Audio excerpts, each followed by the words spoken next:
আসসালামু আলাইকুম। দেখেন আমার এক কৃষক চাচা কি করতেছে। চাচা এগুলো কি করতেছেন? এগুলো কি দিতেছেন? সার দিতেছে। কি সার? মাঠে সার। এগুলো কি চাষ করবেন এই জায়গায়? শসা, শশা। শুধু মাঠে সার দিতেছেন, আর কি কি দিতেছেন এর সাথে? পটাশ, পটাশ আর ডিএপি।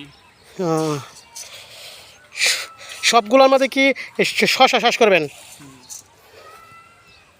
দেখেন কৃষক কত কষ্ট করে, এই কষ্টের বিফলে লাস্টে কিছুই পরিশ্রমের ফল পায় না।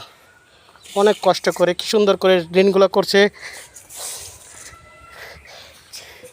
দেখেন সারগুলো সব একখানে মিশ্রিত করছে, 3-4 পদের সার একসাথে মিশ্রিত করছে, কইরা সারগুলো দিতেছে।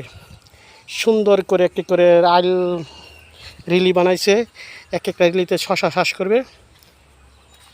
কত কষ্ট করে আমাদের কৃষক ভাইয়েরা, কিন্তু লাস্টে দেখা যায় এই কৃষকের কষ্টের ফল আর পায় না।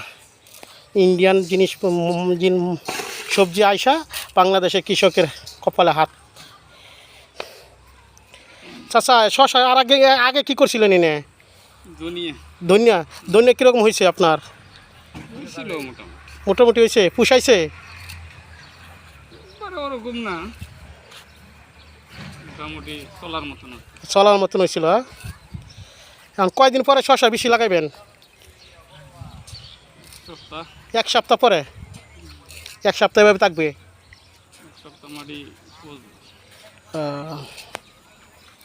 দর্শক আজ এখানে এই পর্যন্তই রাখলাম। পরবর্তীতে আরেক সময় আইসা আপনাদেরকে পাখিটি দেখাবো। আল্লাহ হাফেজ।